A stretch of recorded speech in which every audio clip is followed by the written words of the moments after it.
എത്ര മുറ്റം അടിച്ചാലും അമ്മയ്ക്ക് മതി വരില്ല. ഞങ്ങളുടെ വീട്ടിലെ ദേശീയ ഭക്ഷണമാണ് പുട്ട്. ചീതുവിനെ അമ്മയുടെ കയ്യിൽ ഏൽപ്പിച്ച് ഞങ്ങൾ പുറത്തേക്ക് പോവുക. തിരിച്ചു വരുമ്പോൾ 2 ശത്രുക്കളായിരിക്കും അതോ മിത്രങ്ങളായിരിക്കും. വെറുതെ നടന്നു പോയപ്പോൾ ചോദിച്ചു മേടിച്ച പണിയാണ് ദേണ്ട ഈ പണി.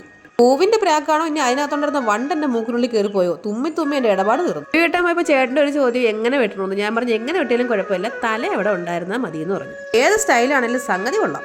തിരിച്ച് വീട്ടിൽ അതിൻ്റെ ഒരാളെ വെട്ടാൻ പോവാ. കുറെ നാളായി ഒറ്റ വെട്ടിൽ തൂക്കണമെന്ന് വിചാരിച്ചത്, പക്ഷെ 20 ഷോട്ട് എടുത്തു. ഈ സാധനം എവിടെ നിൽക്കുന്നുണ്ടാലും മനസ്സിനകത്തൊരു എന്തിനാലിറ്റിയാണ്. പിന്നെ ഇത് കഴിക്കുന്നവരെ എനിക്ക് സമാധാനം ഉണ്ടാവില്ല. ഈ പരിപാടിക്ക് പിന്നെ ഒരവസാനം ഒരിക്കലും ഉണ്ടാവില്ല. അച്ഛൻ്റെ പണിത്തിരക്കിലേക്ക് ഏർപ്പെട്ടിരിക്കുകയാണ്. ഞാൻ എൻ്റെ രാത്രിയിലുള്ള ഫുഡ് തയ്യാറാക്കലിലും. രാത്രിയിൽ പുറത്തിരുന്ന് ഭക്ഷണം പാകം ചെയ്യാൻ പേടിയില്ലെന്ന് ചോദിച്ചവരോട് ക്യാമറയ്ക്ക് മുന്നിൽ മാത്രം ഞാനുള്ളൂ, പുറകിൽ ഒരുപാട് പേരുണ്ട്. നല്ല തിളച്ച എണ്ണയിൽ കിടന്ന് ചിക്കൻ മൊരിയുന്ന മൊരിച്ചിലേ ഉണ്ടോ. കോഴിശാപം കിട്ടായിരുന്നാൽ മതി. ചിക്കൻ വറുത്ത് കഴിക്കുന്ന കണ്ടിട്ട് ആരും ലക്ഷറി ലൈഫാണെന്ന് പറയരുതേ. ഇപ്പം മീനിനെക്കാളും ചിക്കന് നല്ല വില കുറവാ, അതുകൊണ്ടാണ് ചിക്കൻ മേടിച്ചത്. പാലോ പാലോ ഇത് നല്ല നടപ്പാലം, അച്ഛൻ്റെ കൈയും പീടി.